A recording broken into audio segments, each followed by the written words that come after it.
Cycle मतलब मासिक चक्र, माहवारी चक्र बनाया गया है। ठीक है, 28 दिन का चक्र होता है, महीने में एक दिन मतलब हम 7 दिन की माहवारी करते हैं, 5 दिन 7 दिन रहता है, तो उसी को दिखाया गया कैसे ये चक्र होता है। 28 दिन का चक्र क्या है, तो जैसे 5 दिन या 6 दिन हमारा मेंस्ट्रुअल डे रहता है, और 7वें से 7, 8, 9, 10, 11, 12, 7वें से 12वें दिन तक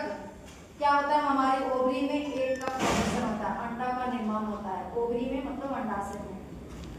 उसके बाद 13, 14, 15 ये 3 दिन जो है हमारी ओवरी से अंडा का निष्कासन होता है।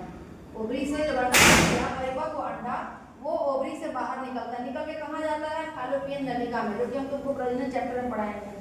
जब फैलोपियन नलिका में जाने के बाद 16 से लेके 28 दिन तक वो जब अंडा चला जाता है फैलोपियन नलिका से होते हुए यूट्रस में फिर जाता है। तो यूट्रस में कब जाता है, फैलोपियन नलिका में जब ये अंडाणु गया तो वहां इतने दिन के बीच, अगर इतने दिन के बीच हमारा जो गर्भाशय है वो तैयारी कर लेता है, किस लिए, अगर इस दिन के बीच में फर्टिलाइजेशन हो गया, मतलब अंडा निकला और फैलोपियन ट्यूब में गया, और उस बीच में अगर शुक्राणु के साथ उसका फ्यूजन हो गया, संपर्क हो गया, तब तो बेबी का निर्माण होगा ना। तो उसके लिए हमारा गर्भाशय पहले से चारों तरफ से मतलब नए ऊतक का निर्माण करता है, अंदर में उसकी तैयारी करता है। यूट्रस के चारों ओर नए वाल बन जाते हैं, उसकी दीवार मोटी हो जाती है, थिक हो जाती है, ताकि जो नया एम्ब्रियो या भ्रूण का निर्माण होगा वो हमारे गर्भाशय में सुरक्षित रहेगा, उसका पोषण अच्छे से होगा। तो इस दौरान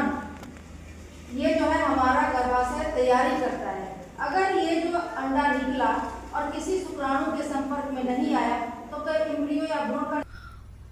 और 15वें दिन के बाद 16 से लेकर 28वें दिन तक शुरुआत के 1 से 2 दिनों में अगर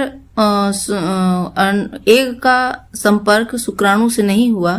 फर्टिलाइजेशन की क्रिया नहीं हुई, तो फिर यूट्रस जो गर्भाशय है, यूट्रस की वॉल थिकनिंग धीरे धीरे टूटने लगती है। जो यूट्रस के अंदर जो तैयारी की गई थी वो धीरे धीरे खत्म होने लगते हैं, टूटने लगते हैं, डिजॉल्व होने लगते हैं, और अनफर्टिलाइज्ड एग भी यूट्रस में चला जाता है। और इस तरह से ये सारी चीजें पीरियड के दौरान ब्लड के रूप में हमारे शरीर से बाहर निकलती है। और यही 1 से लेकर 7 दिन तक जो हमारा पीरियड होता है, माहवारी हमारी होती है, वो इस 7 दिनों के अंदर होती है। उसके बाद फिर से वही प्रक्रिया शुरू हो जाती है और यह चक्र चलते रहता है, जिसको कि माहवारी चक्र